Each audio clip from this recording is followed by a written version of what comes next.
Bonjour, bienvenue dans cette formation en ligne sur l'aquaculture durable. Cette formation est organisée par l'organisation Heal the World from the Hunger, qui veut dire sauver le monde de la famine en français.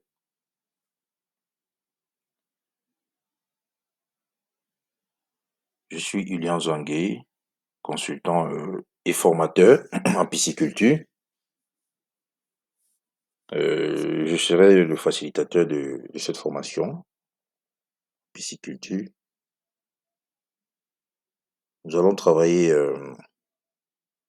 pendant une semaine ensemble, dont les 2 premiers jours seront essentiellement du samedi, aujourd'hui dimanche demain, à raison de 2 heures par jour pour la formation théorique.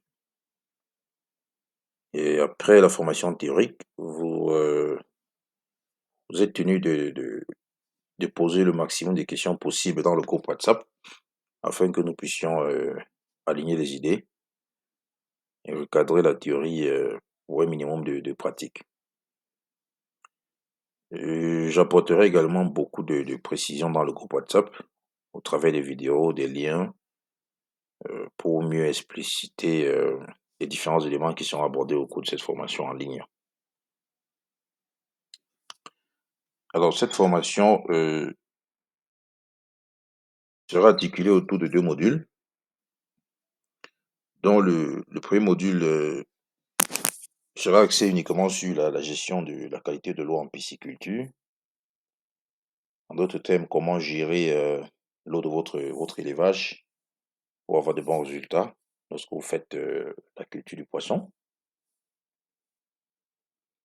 Comment gérer l'eau de votre tank, l'eau de votre bac au sol, pour ceux qui font l'élevage des poissons, notamment pour avoir un bon résultat. Qu'est-ce qu'il faut faire, qu'est-ce qu'il ne faut pas faire. Le deuxième module concerne l'alimentation des poissons. Comment est-ce qu'il faut donner aux poissons un aliment local de préférence? Quels sont les différents types d'aliments locaux qu'il faut donner aux poissons à manger? À quelle fréquence, à quelle proportion? Qu'est-ce il faut éviter dans l'alimentation et nutrition pour ne pas avoir de problèmes. Alors voilà les 2 principaux modules au cours duquel notre formation en ligne sera articulée. Euh, voilà, donc ça sera pas une formation à questions ouvertes pendant la présentation, vu que nous sommes en ligne. Les questions pourront être relevées par les uns et les autres dans un bloc-notes, un agenda, et n'hésitez pas à revenir dans le groupe WhatsApp après pour poser toutes les difficultés que vous aurez eu à rencontrer pendant cette phase de présentation en ligne. Alors sans plus tarder, nous allons commencer avec la phase d'introduction, aux objectifs qui cadrent un peu avec les objectifs de la leçon, de la formation. Bien évidemment, comme toute formation, nous devons nous fixer des objectifs à atteindre euh, qui seront un peu comme notre feuille de route, seront un peu comme notre feuille de route que nous devons utiliser pour évaluer après, à la fin de la formation, nos différents acquis, savoir si nous avons eu qu'est-ce que nous avons pu retenir, qu'est-ce que nous avons appris, qu'est-ce que nous devrions apprendre, ou nous pouvons plutôt le dire ainsi. Donc, alors, à la fin de cette formation ou session, les participants en seront capables de réaliser et être capables d'appliquer aussi les principales terminologies liées à l'aquaculture. Vous savez, il y a beaucoup de personnes qui font cet élevage, mais qui ne savent même pas définir les différents concepts qui entrent autour de cet élevage-là, les différents mots ou éléments qui entrent en jeu dans le cadre de cette culture. Beaucoup de personnes, si vous dites à quelqu'un, qu'est-ce que vous faites comme activité, il va vous dire, j'élève du poisson. Mais une fois que vous allez prendre un ou deux, trois éléments qui cadrent toujours avec cette pratique, il ne comprendra pas. Si je dis par exemple, c'est quoi l'indice de conversion de votre aliment, il va vous poser la question de savoir, mais c'est quoi l'indice de conversion? Si vous lui demandez c'est quoi la taille de votre poisson, beaucoup ne comprendront pas, beaucoup confondent l'aspect taille à l'aspect poids. Donc, il y a beaucoup de terminologie, il y a beaucoup d'éléments, beaucoup de mots-clés en pisciculture que chaque producteur devrait maîtriser pour mieux comprendre et analyser certains éléments de son projet. Alors déjà, il faudra commencer par la définition de ces terminologies, quelques-uns, pour qu'on puisse déjà comprendre dans dans quel environnement est-ce qu'on se trouve. Alors, le deuxième objectif de cette formation sera question de comprendre les différents principes qui influencent le poids et la croissance des organismes que nous élevons. Euh, En parenthèse, vous voyez, il y a j'ai eu plusieurs échanges dans le passé avec des pisciculteurs. Tantôt, les uns les autres vous posent la question de savoir pourquoi est-ce que les poissons ne grandissent pas, pourquoi est-ce que les poissons font un an, 2 ans dans le temps avant d'avoir la taille marchande. Beaucoup de questions relatives à la croissance. Donc, mais très peu le savent que l'environnement aquatique dans lequel le poisson vit est le principal paramètre à prendre en compte, principal paramètre à maîtriser pour espérer avoir une bonne croissance. Parce que si vous lui apportez tout ce qu'il faut comme élément important et qu'il est dans un environnement qui ne correspond pas à ses besoins, un environnement où il ne retrouve pas les éléments qui constituent ses besoins nutritionnels ou besoins de ceci, ou spécifiques à sa croissance, il ne vous donnera pas de résultats. Donc, dans cet objectif, il sera question pour vous de comprendre les différents éléments que vous deviez maîtriser afin de donner un très bon poids et une très bonne croissance à vos poissons. Troisième objectif, il sera question de comprendre et développer la relation qui existe entre l'organisme que vous élevez, la densité des mises en charge, les aliments et les effets de tous ces éléments sur la qualité de l'eau. Parce que quand vous apportez des alevins dans un plan d'eau, après vous donnez l'aliment à ces alevins, après vous apportez autre chose dans cette eau pour booster la production naturelle. Alors vous devez retenir qu'à à la longue, après, tous ces différents éléments ou inputs que vous apportez dans ce plan d'eau doivent avoir un impact ou un effet négatif sur la qualité de cette eau. Donc voilà, il sera question ici de comprendre que toutes ces interactions auront un impact négatif après sur l'eau dans laquelle cet élevage se fait. Donc ici, nous allons faire ressortir ces différents éléments pour vous permettre de mieux contrôler les quantités ou mieux contrôler les différents éléments que vous apportez dans le plan d'eau pour ne pas avoir une eau polluée. Alors, le quatrième objectif, il sera question de faire ressortir les différents niveaux d'intensification et les différents impacts dans le niveau de production et la valeur économique.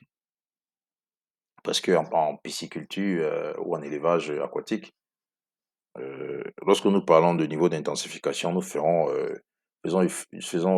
office ou nous faisons occurrence au niveau d'implication, en quelque sorte, du pisciculteur dans son projet.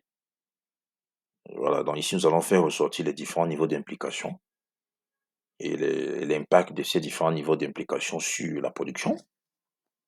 Si vous avez un projet où vous impliquez moins, vous devez savoir que effectivement la production ou les résultats seront aussi vont corroborer avec le niveau d'implication. Si vous avez un projet où vous vous impliquez moyennement, effectivement la production aussi va corroborer avec le niveau d'implication moyen. Si vous avez un projet où vous vous impliquez intensivement, alors la production aussi va correspondre à ce niveau d'intensification. Donc c'est à ce niveau que nous sommes. Nous allons faire ressortir ça dans les objectifs. Et en dernier point, il sera question de comprendre que l'aquaculture durable ne se limite pas à l'aspect biologique et technique uniquement. Il faut également combiner le socio-économique les principes de gouvernance pour assurer une aquaculture profitable et durable qui répond aux enjeux de sécurité alimentaire. Parce que les uns et les autres se disent que lorsque nous parlons d'aquaculture ou élevage des espèces aquatiques, on reste seulement autour de l'aspect biologique et technique. L'aspect biologique pour dire le type d'alevin, le type de ceci, l'aspect technique pour dire l'encadrement, l'expertise.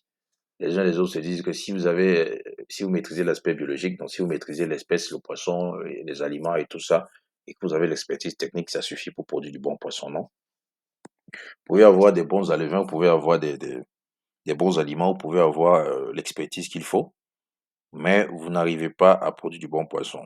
Tout simplement parce que vous produisez, par exemple, dans un environnement où la société n'accepte pas votre projet, donc sur le plan sociologique, les gens ne sont pas impliqués dans le projet, les gens viennent saboter le projet, les gens viennent apporter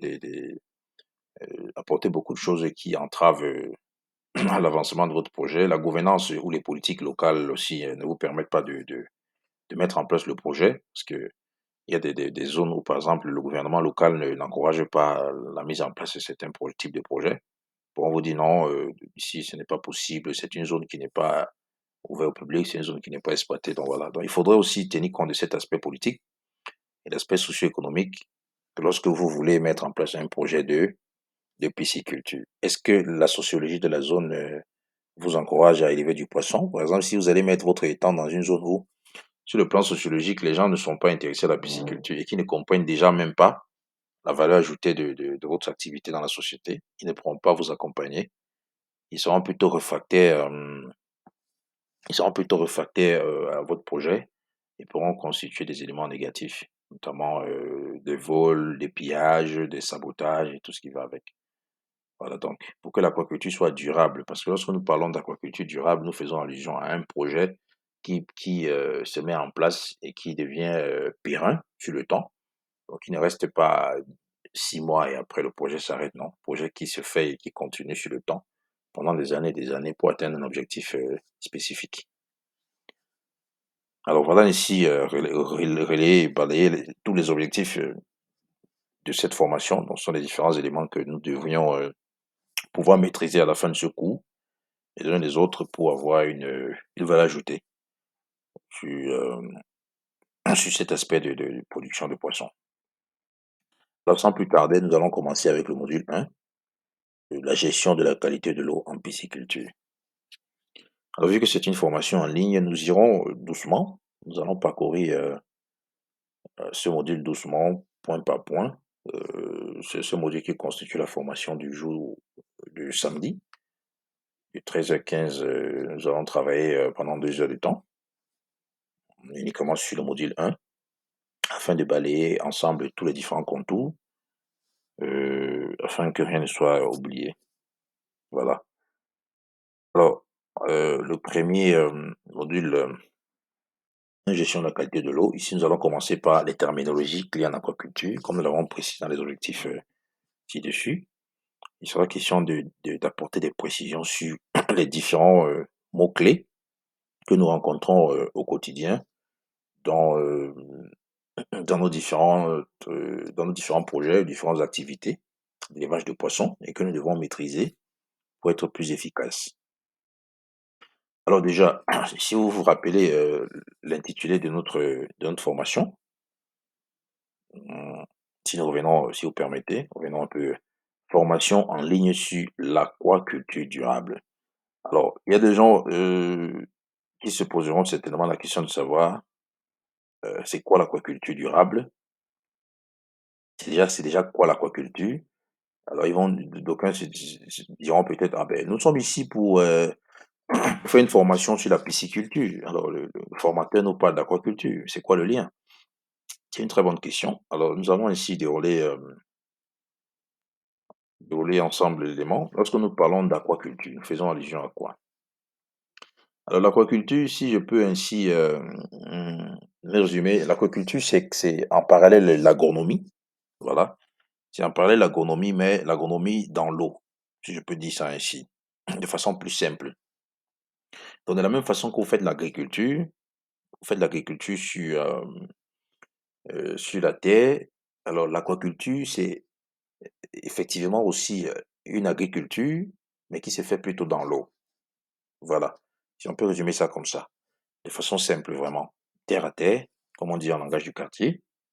Donc, parce que vous voyez dans l'eau, quand vous regardez un plan d'eau, vous ne voyez pas seulement vous ne voyez pas seulement les poissons dans l'eau. Dans l'eau, il y a beaucoup beaucoup d'espèces qui vivent aussi dans l'eau, en plus du poisson. Le poisson n'est qu'un seul élément parmi tant d'autres que nous pouvons trouver dans l'eau. Donc, c'est dans cet ensemble-là de tout ce qui vit dans l'eau, tout ce que nous trouvons dans l'eau, d'être comme être vivant, qui constitue l'aquaculture. Donc, la culture de tout ce qui vit dans l'eau. En français facile, nous pouvons ainsi dire l'aquaculture, c'est la culture ou l'élevage de tout ce qui vit dans l'eau. Tout ce qui vit, je précise encore, dans l'eau. Alors, ce qui vit dans l'eau, nous pouvons trouver des êtres vivants, euh, des êtres vivants végétaux, voilà, comme des algues et autres. Voilà, nous pouvons trouver des êtres vivants animaux qui constituent des poissons, des crevettes, des crustacés et des micro-organismes invisibles à l'œil nu que nous retrouvons aussi dans l'eau. Tout ça constitue des éléments de l'aquaculture. Alors, dans le cadre de cette formation, nous allons essentiellement échanger sur les poissons. On va essentiellement échanger sur les poissons, d'où pisciculture. Parce que la pisciculture, donc, c'est l'élevage des poissons, qui est une sous-unité de l'aquaculture. Si nous prenons le cas, par exemple, des crevettes, nous parlerons ici de la crevetticulture, qui est une sous-unité de l'aquaculture. Si nous parlons, par exemple, des algues, nous allons parler de l'algoculture, qui est une sous-unité de l'aquaculture. Voilà. Donc, à l'avenir, si vous voyez, par exemple, quelqu'un qui fait l'élevage des crevettes, il est toujours dans le cadre de l'aquaculture. S'il élève des mollusques, il est toujours dans le cadre de l'aquaculture. S'il élève des algues, par exemple, les types d'algues que nous retrouvons en aquaculture, nous pouvons parler de l'azola, qui est une algue d'ailleurs très importante dans l'alimentation des poissons, qui peut être incorporée dans l'alimentation des poissons pour essayer de réduire le coût de production de l'aliment local. Nous avons une autre algue aussi aquatique que nous pouvons appeler ici spiruline, qui est une algue d'ailleurs très riche et très sollicitée sur le marché, qui possède des atouts nutritionnels et aussi aide à lutter contre certaines maladies. Bon, c'est un complément alimentaire assez efficace que nous pouvons trouver localement. Les semences locales sont disponibles. Alors, tout ceci constitue l'aquaculture, la culture des organismes aquatiques, tant végétal qu'animal. Alors, dans le cadre de ce projet, ou de cette formation, ou de cet échange, nous parlerons uniquement de l'élevage des poissons, qui s'appelle pisciculture. Voilà. Et les autres éléments, nous pourrons les aborder dans le cadre des formations futures. Donc, comme deuxième définition, nous allons nous attarder sur la capacité de mise en charge. C'est un autre terme, hein, un autre terme que beaucoup d'éleveurs ne maîtrisent pas. Lorsque vous demandez à un éleveur qui vient vers vous, par exemple, pour des conseils, pour l'appui conseil, vous lui posez des questions techniques pour comprendre beaucoup plus mieux son projet. Vous pouvez évoquer la question de capacité de mise en charge, qui est encore appelée densité de mise en charge. Vous dites à un pisciculteur, c'est quoi votre densité de mise en charge? Supposons, il vient vers vous avec des questions, voilà, monsieur le formateur, il y a tel élément, il y a tel élément, j'ai un plan d'eau, je voudrais faire ceci à l'intérieur.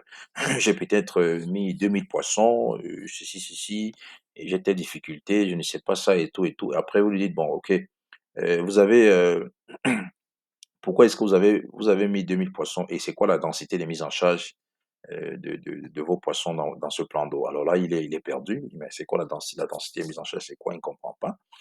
Il faudrait déjà commencer par comprendre ce que c'est que cette expression pour mieux analyser et comprendre aussi votre projet. Donc, il y a un ensemble de terminologies, comme on se dit en amont, qu'il faut maîtriser. La première terminologie, c'était la définition déjà de l'aquaculture qu'il fallait comprendre et la définition de la capacité de mise en charge. Alors, la capacité de mise en charge, c'est la quantité de poissons par unité de surface maximale pour une bonne croissance. Vous voyez, par exemple, quand vous avez un plan d'eau, vous devez connaître la surface totale de ce plan d'eau. Ensuite, vous devez mettre des poissons dans ce plan d'eau en respectant le mètre carré. Vous allez, par exemple, vous dire, dans ce plan d'eau, je vais mettre 4 individus par mètre carré. Ça veut dire que vous allez mettre 4 poissons au mètre carré. Ça, c'est la densité de mise en charge. C'est une expression qui doit être maîtrisée aujourd'hui, que vous devez comprendre. On ne met pas des poissons dans un plan d'eau sans avoir une densité de mise en charge. La densité de mise en charge doit être faite de telle sorte que vous devez vous dire, si je mets ici 1000 poissons dans ce plan d'eau, j'ai tenu compte du fait qu'un poisson à maturité a un poids moyen de temps. Ça veut dire que si je mets 4 poissons ici par mètre carré, mes poissons vont grandir sans toutefois avoir des problèmes d'espace. Les poissons vont grandir sans toutefois s'étouffer. Les poissons vont grandir dans un environnement agréable où chacun aura de l'espace pour bien se mouvoir. Parce que si un poisson est frustré, si un poisson se sent offusqué, si un poisson se sent compressé dans un environnement où il n'a pas suffisamment de latitude pour circuler, il pourra ne pas grandir convenablement. Voilà pourquoi il faut respecter la notion de densité de mise en charge dans un projet. Voilà. Il faut aussi rajouter que nous avons ce que nous appelons densité de mise en charge maximale qui permet de mettre des poissons dans un environnement en tenant compte de l'intensité ou de l'intensification du projet. Nous allons dérouler la question un peu plus bas avec la densité de mise en charge est relativement liée au niveau d'intensification. Ceci dit, vous pouvez apporter des poissons dans un environnement. Vous pouvez par exemple prendre une surface identique. Dites par exemple, j'ai 100 mètres carrés d'eau disponible. Alors, dans 100 mètres carrés d'eau disponible, combien de poissons je dois ajouter dans ce plan d'eau? Vous devez savoir que le nombre de poissons ajoutés dans ce plan d'eau tient compte de beaucoup d'autres éléments que nous allons dérouler un peu plus bas. Donc, la densité de mise en charge est influencée par beaucoup d'autres paramètres, notamment le niveau d'intensification que nous avons défini un peu plus haut dans les objectifs. Donc, si vous allez être impliqué dans votre projet de façon minimale, donc de la plus petite possible, vous allez peut-être consacrer un jour par mois au suivi de votre projet de pisciculture. Alors, vous devez aussi savoir aussi influencer sur la densité. Vous n'allez pas mettre beaucoup de poissons parce que vous ne serez pas disponible pour le suivi de tout ça. Si vous serez moyennement disponible, peut-être 2 semaines par mois, donc là, la quantité de poissons apportée pourra aussi être consécutivement importante, et ainsi de suite. Donc, la présence ou le suivi de votre projet conditionne aussi le nombre de poissons apportés dans le plan d'eau pour avoir une bonne croissance. Et il y a aussi beaucoup d'autres paramètres que nous allons éclater plus bas qui ont une grosse influence sur le nombre de poissons apportés dans le bassin ou capacité de charge ou densité de mise en charge à retenir. Voilà ainsi termine la définition de la capacité de mise en charge ou densité de mise en charge. Et on a ouvert une parenthèse sur les différents éléments qui peuvent influencer cette densité que nous survolons maintenant, mais qui sera déroulée dans l'exposé un peu plus bas.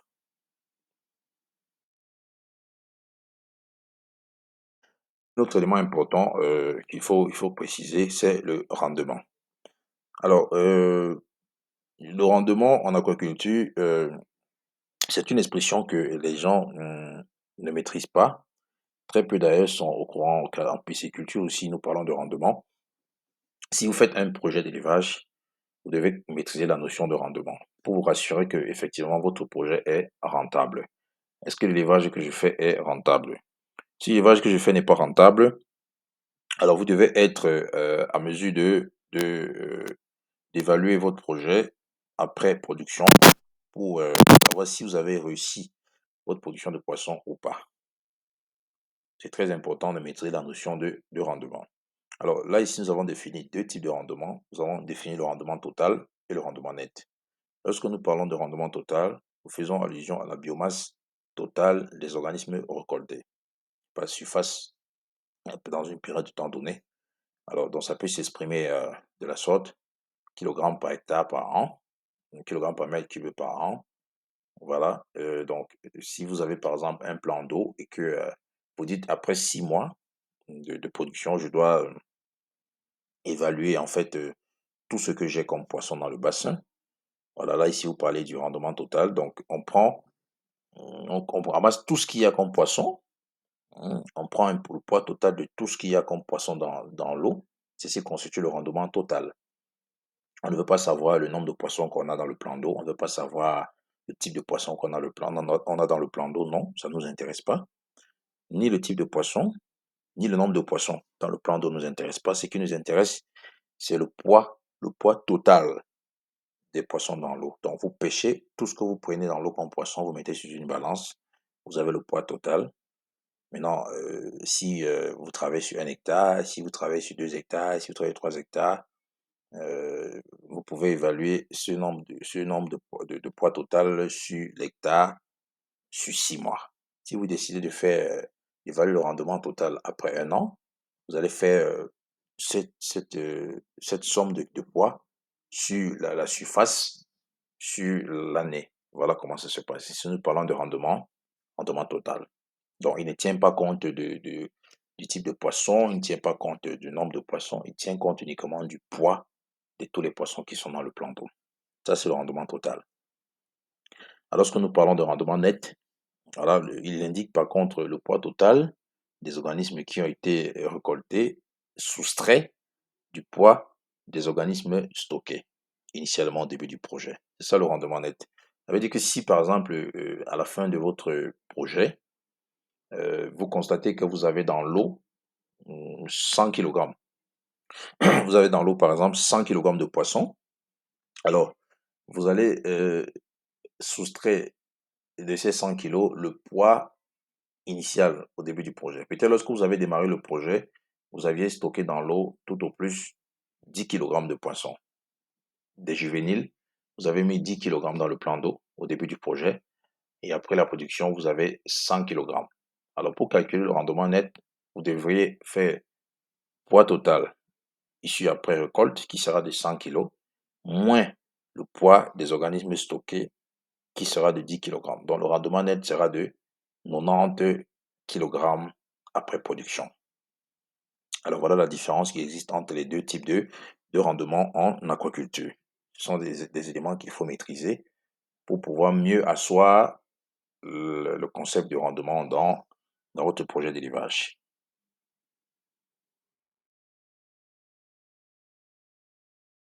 Donc, nous avons ici balayé quelques terminologies. Vu que le temps nous est imparti, nous ne pouvons pas dérouler l'ensemble des terminologies que nous retrouvons en aquaculture.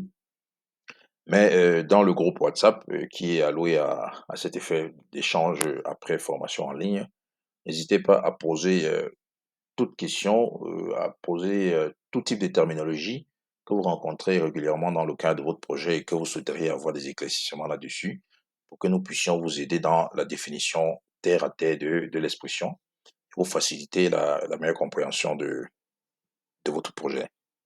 Alors, nous allons évoluer avec les facteurs qui influencent la qualité de l'eau.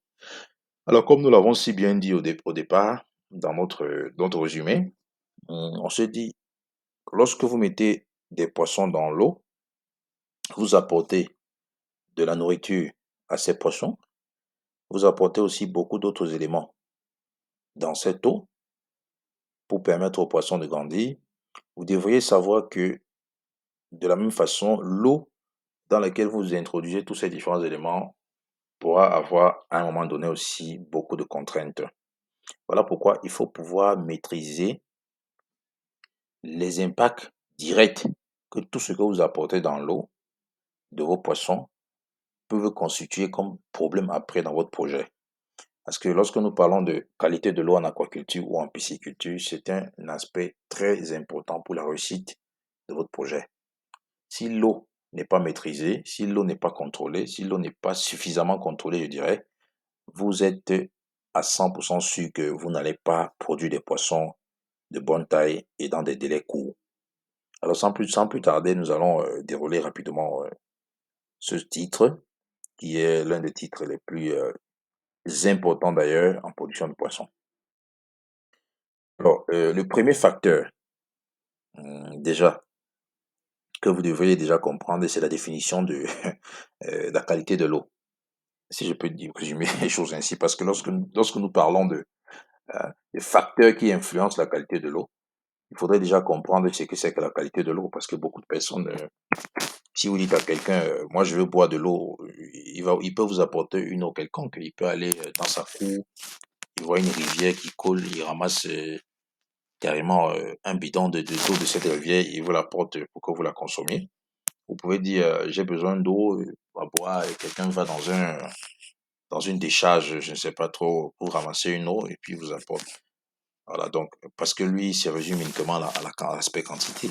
Mais lorsque nous parlons de l'eau en élevage, nous parlons de la quantité et nous parlons de la qualité. Mais ce qui est d'ailleurs beaucoup plus important pour nous, c'est l'aspect qualité et non quantité. Donc voilà, lorsque nous disons, parlons de facteurs, nous disons facteurs qui influencent la qualité de l'eau. Alors, c'est parce que l'aspect qualitatif est très important pour nous. Euh, si nous avons une eau en quantité, mais qui n'est pas quantité abondante, mais qui n'est pas de qualité, elle ne pourra nous servir à rien du tout, tant sur le plan consommation que sur le plan utilisation. Alors, c'est quoi la qualité de l'eau en aquaculture? Premier point, la qualité de l'eau détermine le succès ou l'échec de toute opération. Comme on l'a dit bien, si vous-même qui êtes dans cet environnement, dans notre environnement dans lequel nous vivons, cet environnement terrestre, nous consommons de l'oxygène pour vivre. Je pense que si vous êtes dans un environnement qui est toxique, qui est pollué, où il y a du gaz, en tant qu'être humain, vous ne pourrez pas survivre. C'est de la même façon que le poisson aussi dans son environnement aquatique. Il doit pouvoir se retrouver dans une eau qui est saine, une eau qui est propre, une eau qui lui permet d'avoir une bonne aération, une eau qui lui permet de bien se mouvoir pour pouvoir vivre. Donc, c'est pourquoi nous disons la qualité de cette eau détermine le succès ou l'échec de votre projet. Alors, dans cette section, nous allons vous expliquer pourquoi la qualité de l'eau est importante pour la production et nous allons vous décrire les différents éléments à prendre en compte pour bien gérer cette eau afin que la production escomptée soit obtenue. Alors, comme à titre d'exemple, c'est vrai que nous allons éclater ces éléments un peu plus bas que lorsque nous allons parler de ces paramètres de façon spécifique, mais ici, de façon générale, les eaux qui sont alcalines, donc les eaux qui possèdent de l'argile, voilà, sont plus fertiles et plus productives que les eaux acides. Ici, nous parlons de l'aspect qualité. Donc, une eau qui est de qualité alcaline aura une production supérieure à une eau qui est de qualité acide, par exemple. Et à titre de précision, on ajoute les eaux qui possèdent de l'argile ou les eaux alcalines ont plus d'éléments minéraux, voilà. Ils sont plus d'éléments minéraux, dont la nourriture est disponible.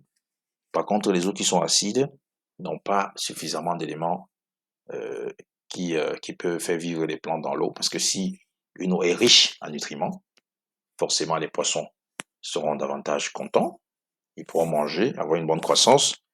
Mais une eau, à contrario, qui ne possède pas d'éléments nutritifs, vous êtes d'accord avec moi que les poissons n'auront pas de quoi manger de façon naturelle.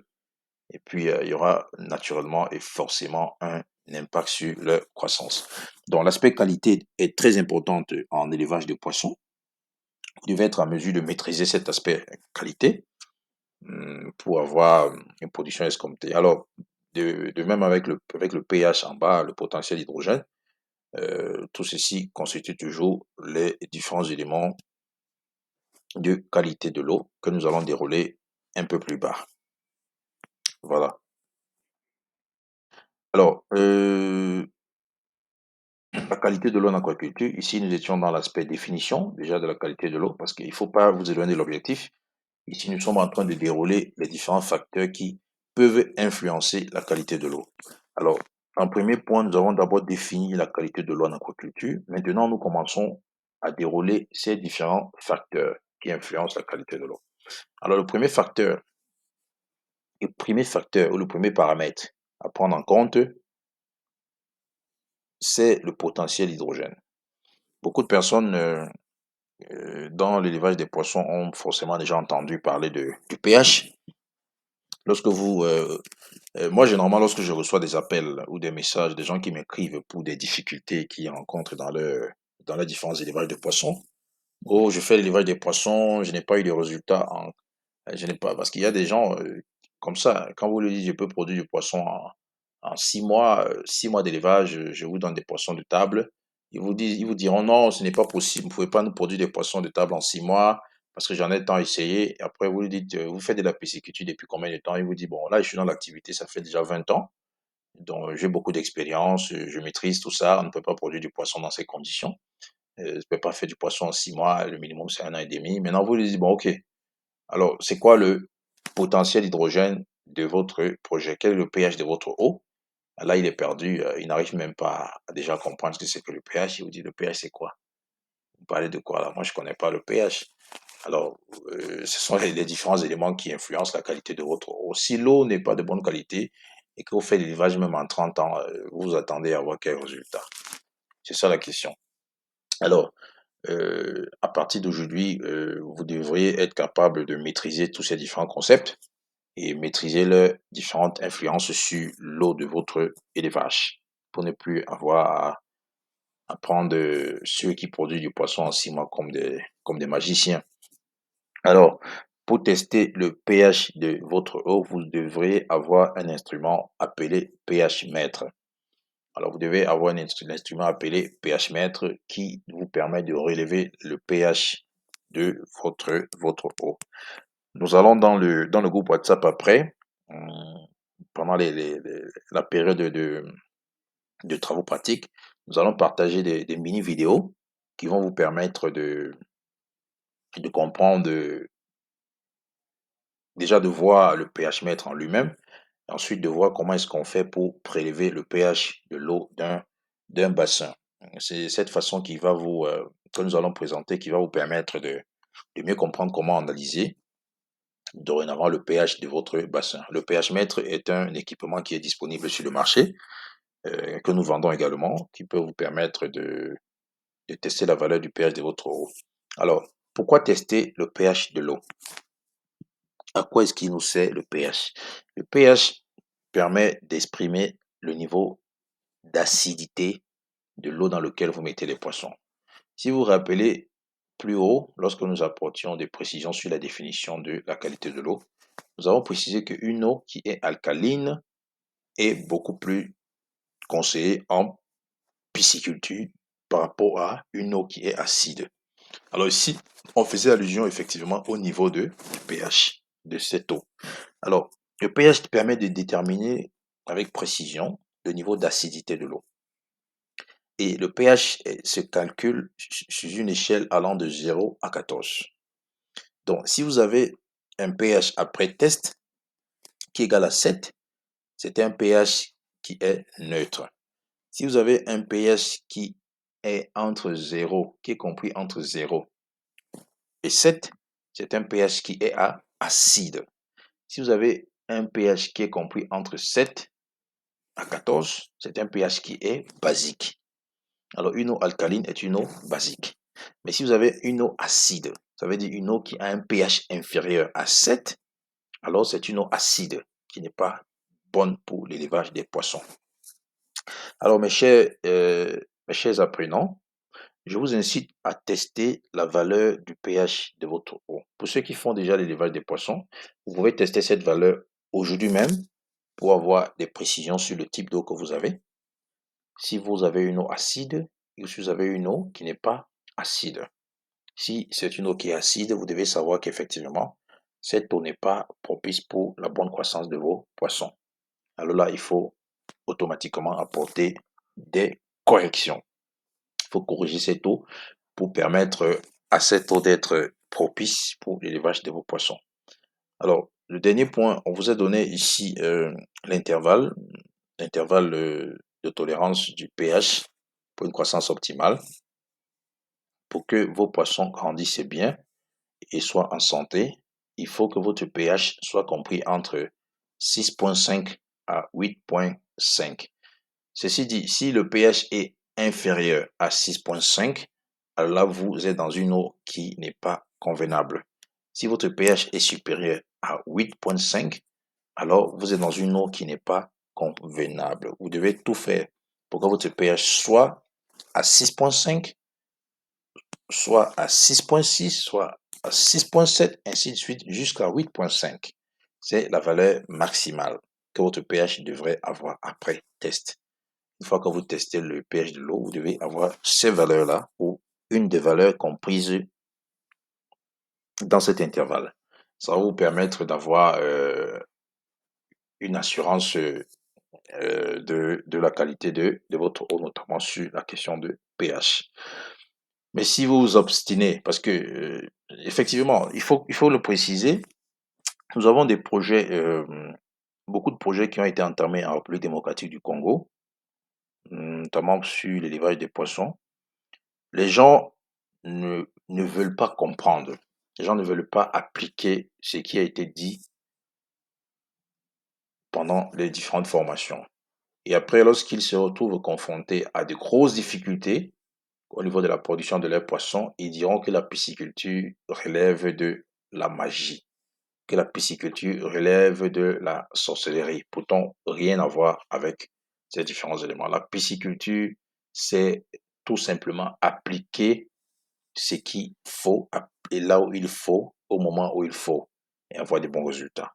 Si vous avez, lorsque nous sommes en train d'insister sur la qualité de l'eau de votre élevage, c'est parce que c'est un élément très important. Je précise encore, très important. La qualité de l'eau est un élément très important pour la réussite de votre projet d'élevage de poissons. Vous pouvez avoir des meilleures semences ou alevins, vous pouvez avoir des meilleurs aliments, mais si l'eau dans laquelle vous élevez ces poissons n'est pas contrôlée, si cette eau n'est pas encadrée, alors vous ne pouvez avoir aucun résultat. Ne confondez pas avoir un plan d'eau dans lequel vous parvenez à avoir 5 ou 6 poissons de 8 kg. Vous vous dites avoir réussi votre projet. Qu'en est-il du poids moyen de votre bassin? Faites très attention avec la qualité de l'eau. Tous les éléments ou tous les différents facteurs ou tous les différents paramètres que nous allons citer ou dérouler dans le cadre de ce module, ce sont des paramètres qu'il faut respecter à la lettre. Il faut avoir des équipements pour les contrôler à la lettre et être sûr que vous avez les valeurs recommandées pour pouvoir escompter la production attendue. Alors, nous allons, pour ainsi résumer, le potentiel d'hydrogène vous permet ici d'évaluer la qualité de votre eau.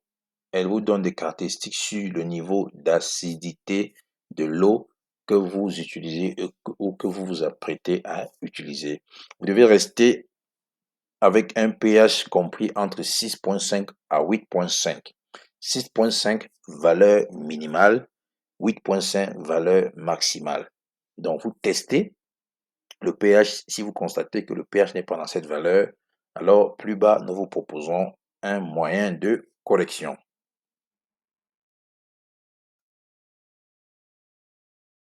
L'alcalinité en aquaculture. Ça, c'est le deuxième facteur.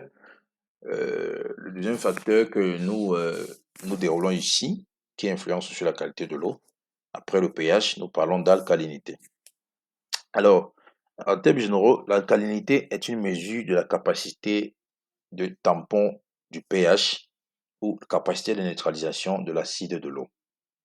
Donc, en termes chimiques, l'alcalinité est définie comme la quantité totale de base titrée dans l'eau exprimée en milligrammes par litre, équivalent carbonate de calcium. Alors, lorsque nous parlons d'un milieu alcalin, nous faisons allusion à un milieu qui est basique, c'est-à-dire un milieu dont le pH est supérieur à 7. Alors, c'est très important de savoir que le milieu alcalin n'est pas un milieu acide. Milieu alcalin, c'est l'opposé du milieu acide. Si vous vous rappelez dans l'introduction de ce module, nous avons précisé que les milieux qui sont alcalins sont des milieux qui sont hyper riches en nutriments. Par conséquent, beaucoup plus appréciés par le poisson. Alors, quels sont les différents éléments à prendre en compte dans un milieu alcalin? Vous devez vous rassurer que le dioxyde de carbone est inférieur à 15 mg par litre. Vous devez vous rassurer que le pH est compris entre 7 et 7,4. Vous devez vous rassurer que, après mesure que la concentration d'alcalinité est inférieure à 70 à 190 mg par litre de CaCO3, donc le carbonate de calcium. Parce que si vous avez un milieu où euh, tous ces éléments sont pris en compte, où toutes ces valeurs sont respectées, alors vous avez un milieu alcalin. Donc, vous devez avoir une eau dont le dioxyde de carbone est inférieur à 15 mg par litre. Dans cette eau, le pH après test doit être compris entre 7 et 7,4. La concentration en alcalinité doit être inférieure à 70 à 190 mg par litre et le carbonate de calcium doit être plus inférieur et faible. Alors, ainsi définit l'alcalinité en aquaculture. Maintenant, nous allons vous proposer les différents moyens d'ajustement du pH et de l'alcalinité avec le bicarbonate de sodium. Alors, si vous vous rappelez, nous avons déroulé le pH de l'eau, nous avons déroulé l'alcalinité. Ce sont les deux différents éléments qui ont été déroulés. Nous avons précisé lorsque nous avons exposé sur le pH que ce paramètre doit être compris entre 6,5 et 8,5 pour une eau de bonne qualité pour l'élevage des poissons. Et nous avons aussi précisé que si après avoir testé ce pH, on constate que la valeur n'est pas dans l'intervalle recommandé, alors nous devons traiter cette eau. C'est de ça qu'il s'agit ici. Nous allons ici vous proposer les différentes méthodes pour ajuster le pH en cas de variation. Nous avons également parlé de l'alcalinité de l'eau. Effectivement, l'alcalinité de l'eau et aussi nous permet de tester si l'eau est riche en nutriments ou pas. Nous allons aussi vous proposer les différents éléments, les différents points à prendre en compte si jamais vous constatez que l'eau n'est pas alcalin. Qu'est-ce qu'il faut faire pour ajuster cette eau pour qu'il puisse respecter le niveau d'alcalinité pour une bonne croissance? Alors, en règle générale, notez que pour chaque 0,5 kg de nourriture apportée dans l'eau, il faut absolument apporter autour de 113 grammes de bicarbonate de sodium. Ceci dit, pour ceux qui font l'élevage des poissons dans des bacs au sol, vous pouvez décider d'apporter du bicarbonate de sodium régulièrement. Donc, une fois que vous donnez de la nourriture aux poissons, après que les poissons aient fini de manger, vous pouvez décider d'apporter aussi du bicarbonate de sodium dans l'eau pour permettre d'enrichir le milieu en nutriments et compléter l'aliment exogène, l'aliment que vous apportez aux poissons. Vous pouvez le compléter avec les nutriments naturels par le biais du bicarbonate de sodium. La pisciculture n'est pas une activité de pauvres, je le précise encore, parce que beaucoup de personnes commencent cette activité avec beaucoup de force et de courage, et avec le temps, ils se rendent compte que c'est une activité qui nécessite des moyens. Il faut mettre des moyens dans le projet. Et à un moment donné, ils abandonnent. Lorsque vous allez lui dire, il faut acheter du bicarbonate de sodium. Après, vous lui dites, il faut acheter encore des aliments. Après, vous lui dites, il faut acheter un kit pour tester le pH. Il vous dit, non, mais je n'ai pas d'argent pour faire tout ça. Je vous en prie, si vous n'avez pas d'argent pour faire tout ça, il faut laisser tomber. Il ne faut pas vous engager dans un projet que vous ne pourrez pas soutenir, ou vous ne pouvez pas respecter en termes d'exigences. Parce que chaque type d'élevage a ses exigences.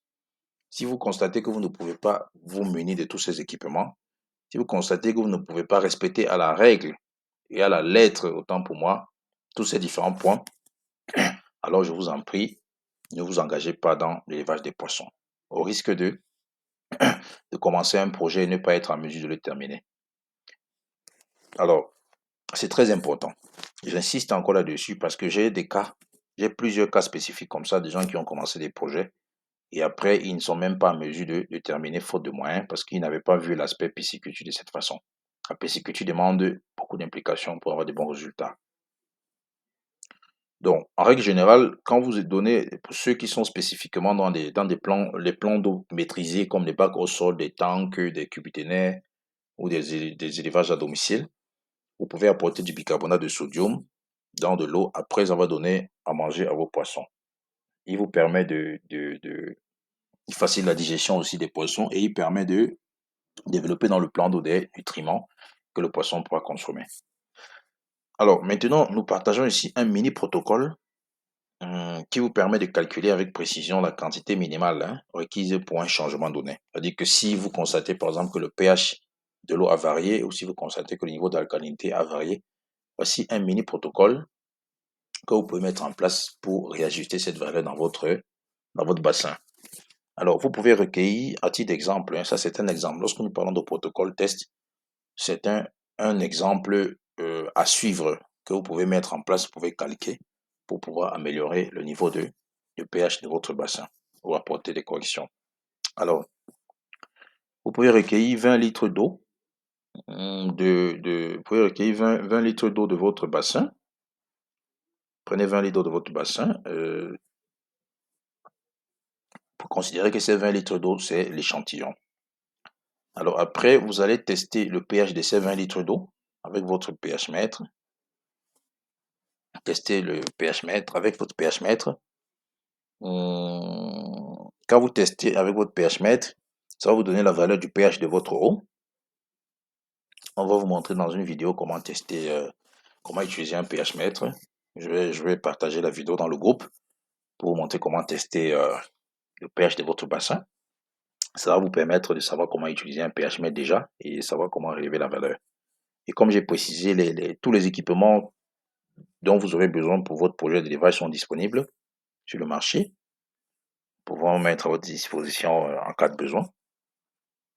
Donc, 20 litres d'eau recueillie, vous testez le pH avec un pH mètre, vous testez l'alcalinité aussi avec un test alcalin, un testeur alcalin. Ensuite, vous allez dissoudre un quart de cuillère à café de bicarbonate de sodium dans cet échantillon. Si jamais vous constatez bien sûr des irrégularités, parce que si vous prenez 20 litres d'eau de l'échantillon, vous testez le pH, vous constatez que le pH n'est pas dans la valeur recommandée. Vous testez l'alcalinité. Naturellement, si le pH n'est pas dans la valeur recommandée, l'alcalinité aussi ne sera pas dans la valeur recommandée. Il y aura variation. C'est automatique.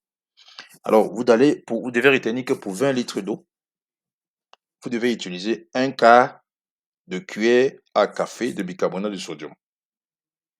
Donc, vous prenez un quart de cuillère à café, bicarbonate de sodium, que vous allez mettre dans les 20 litres d'eau.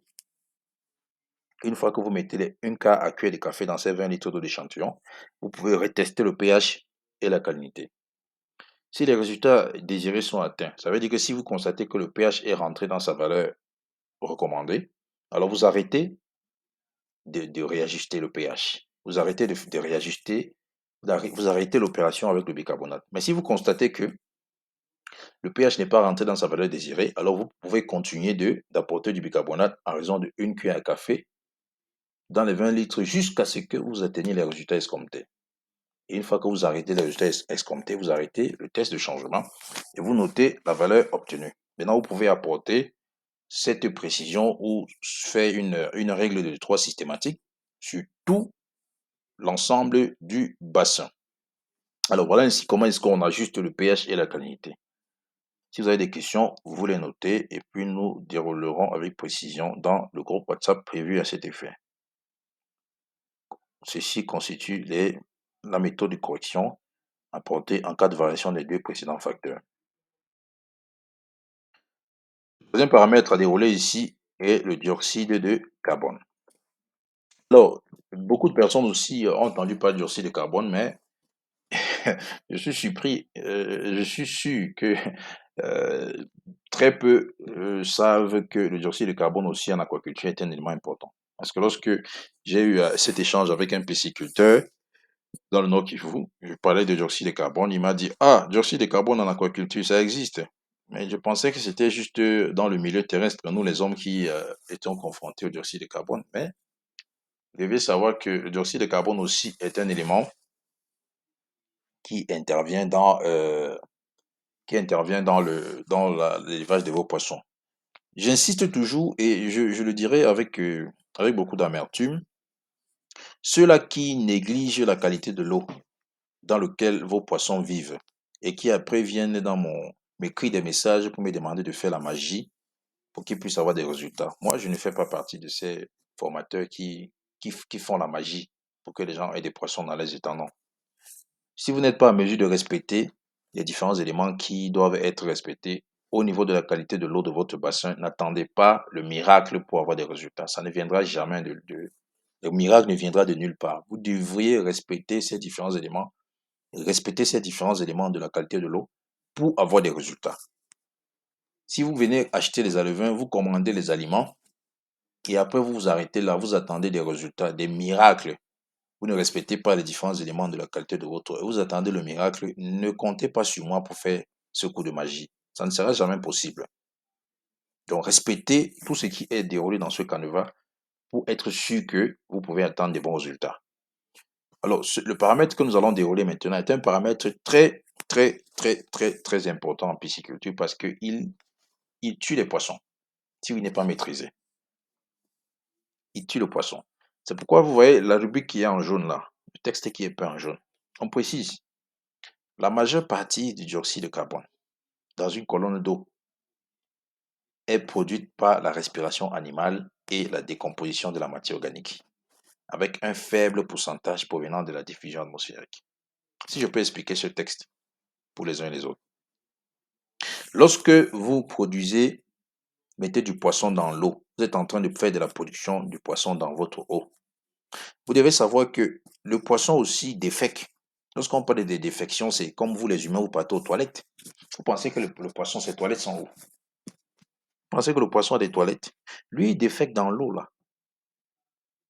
Et quand il défèque dans cette eau, ces matières fécaux, ces matières fécales, autant pour moi, contiennent beaucoup de toxiques. Les matières fécales de ce poisson contiennent beaucoup de toxiques. Et ces toxiques-là s'accumulent dans l'eau.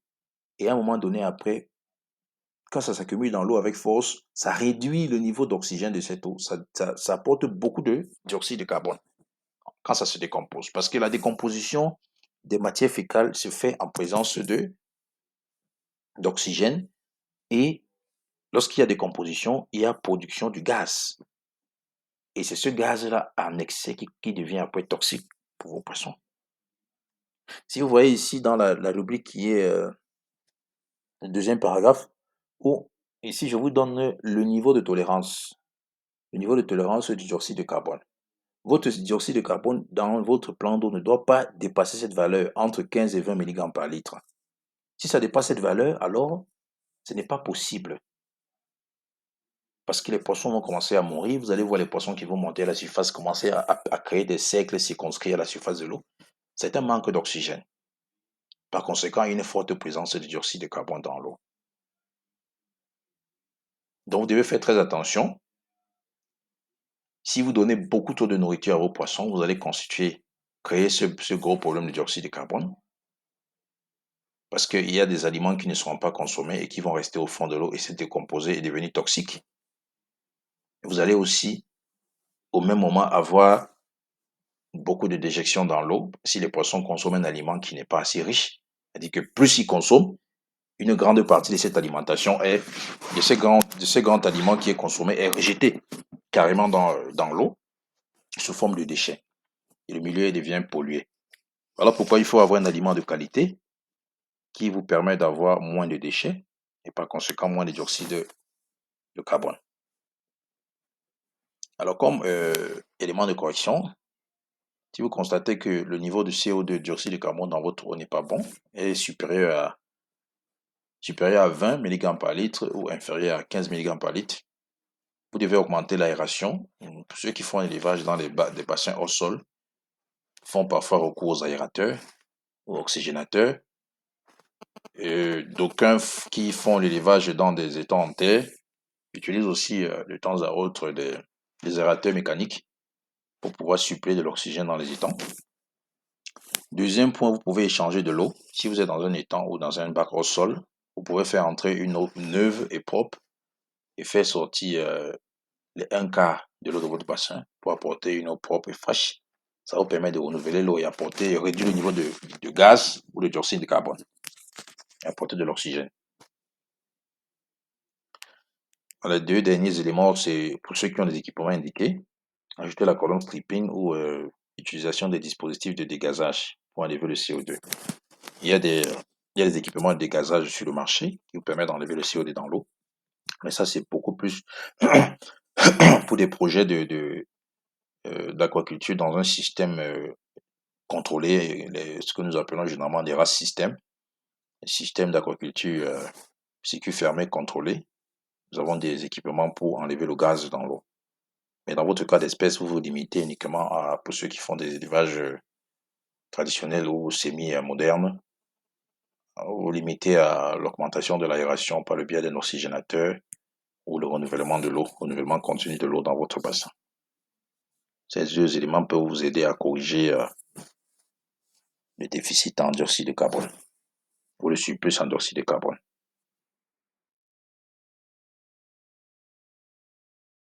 Un autre paramètre que nous développons ici, c'est le chlore en aquaculture. Le chlore est un des facteurs aussi euh, qui influence beaucoup la qualité de l'eau que nous devons maîtriser. Un paramètre non négligeable qui aussi freine la croissance des poissons lorsqu'il n'est pas dans son niveau optimal. Voyez-vous, ceux qui utilisent par exemple l'eau de la Société des eaux, ceux qui utilisent l'eau de la Société des eaux pour l'élevage des poissons, vous devez savoir que dans cette eau, il y a du chlore. Alors, dans cette eau, il y a du chlore et beaucoup de chlore d'ailleurs même. C'est l'un des éléments les plus toxiques aussi et néfastes pour la pollution de poissons. Donc, si vous avez une eau, par exemple, dont le niveau de chlore est supérieur à 4 mg par litre, ça devient un gros problème pour la croissance et la santé des poissons. Il faut tout faire pour amener cette valeur à zéro si possible. Zéro, c'est la meilleure valeur. Donc, si vous voulez utiliser l'eau de la régie des eaux, vous pouvez, à contrario, enlever complètement le chlore. C'est très facile à faire. Il y a aujourd'hui des équipements que nous vendons pour déchloriser.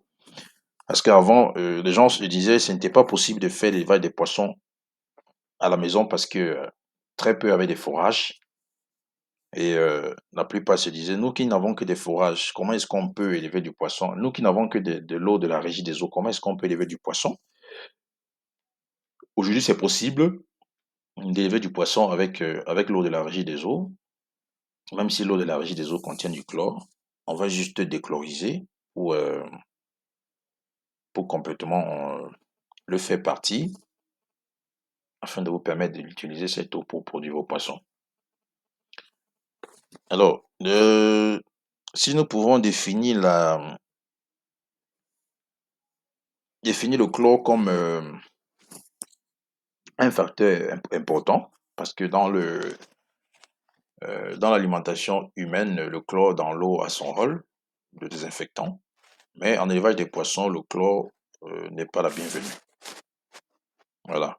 Alors ici, nous proposons des options de gestion corrective qui se résument un peu à ce qui a été développé dans le cadre de l'alcalinité, toujours en faisant recours au bicarbonate de sodium que vous pouvez appliquer. Ce mini protocole, vous pouvez l'appliquer pour pouvoir éliminer le chlore dans l'eau ou faire recours à un expert en gestion de tout ça pour vous aider dans ce processus. Si vous avez l'eau de la régie des eaux à la maison et que vous voulez utiliser pour la production des poissons, n'hésitez pas. Vous pouvez laisser un message en commentaire afin que nous puissions apporter des précisions sur la question. Alors, l'autre paramètre, c'est le sel non iodé, qui aussi est un paramètre que nous recommandons vivement de prendre avec considération. Donc, nous recommandons d'utiliser 0,5 kg de sel dans le système pour augmenter les niveaux de chlorure. Parce qu'il y a des gens qui ne savent pas qu'on peut utiliser du sel, qu'on doit apporter du sel dans le bassin. De temps en temps, vous pouvez apporter du sel dans votre plan d'eau où il y a vos poissons. Ça vous permet de compléter aussi beaucoup de choses au niveau de votre élevage.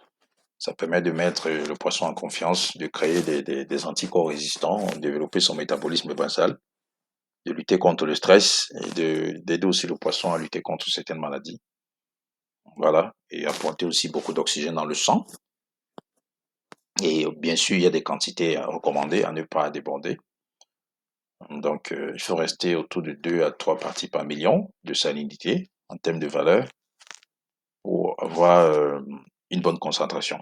Si vous êtes au-deçà de 2 parties par million ou au-dessus de 3 parties par million, alors vous n'êtes plus dans la valeur recommandée. N'hésitez pas à poser des questions en commentaire pour qu'on puisse éclater la matière.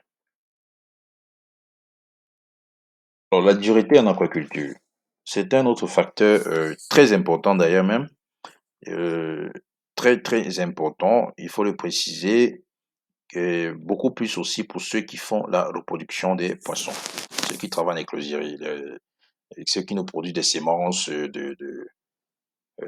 d'alevin ou alevin ou je sais pas trop quoi, de différentes espèces de poissons ou de crevettes ou autres, doivent faire attention à la dureté en aquaculture, qui est un paramètre très important. Il faut tout faire pour maintenir la dureté de votre eau entre 60 et 300 mg par litre.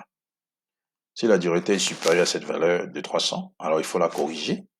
Si la dureté est inférieure à 60 mg par litre, alors il faut corriger. Parce que la dureté permet d'endurcir les œufs de poisson. Voilà, si les taux de dureté sont faibles, l'eau doit être durcie en ajoutant du calcium pour améliorer et soutenir les œufs de poisson qui sont nouvellement fertilisés. Et calcifier aussi les structures squelettiques lavaires. Vous allez par exemple voir des laves qui, quand vous faites de la reproduction, vous avez des œufs dans une eau qui n'est pas suffisamment durcie, dans une eau qui n'est pas dans cet intervalle de tolérance de 60 à 300 mg par litre. Des œufs vont pourrir, beaucoup d'œufs pourrissent, beaucoup d'œufs de poisson ne, ne résistent pas, sont fragiles et après éclosion aussi, beaucoup de larves n'ont pas un squelette assez résistant, ils connaissent beaucoup de problèmes de natation, beaucoup de mortalité. Donc la dureté est très importante, dureté calcique est très importante dans l'élevage des poissons, surtout à la phase de reproduction et aussi à la phase lavaire. C'est pourquoi nous autres, nous apportons généralement du calcium dans l'eau lorsque nous faisons la reproduction des poissons. Nous avons tendance à apporter souvent du calcium dans nos bassins pour pouvoir durcir les œufs et aussi durcir les larves pendant le processus de croissance. Voilà.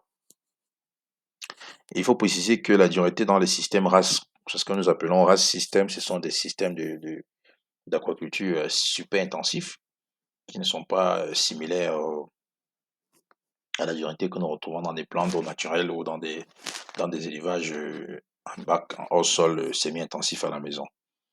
Donc, on retient que nous devons apporter du calcium dans l'eau pour permettre aux œufs pendant la phase de reproduction et aussi permettre aux larves d'avoir un squelette assez résistant et une coquille d'œuf important après fertilisation des œufs.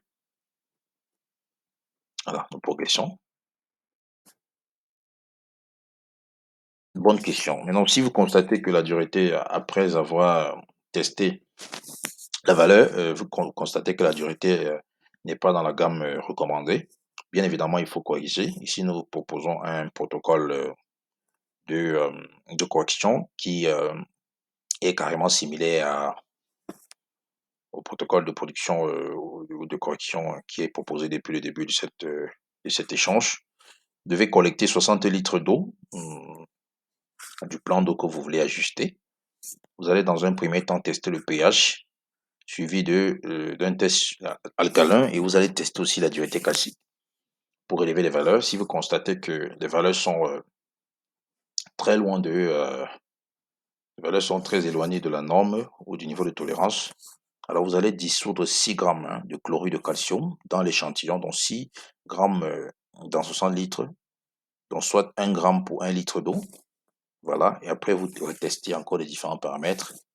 Si les résultats sont atteints, alors vous allez conclure que le niveau de dosage est déterminé à 6 grammes pour 60 litres d'eau. Mais si vous constatez après cela qu'il n'y a pas de changement, continuez à ajouter les 6 grammes jusqu'à ce que vous atteigniez les résultats souhaités.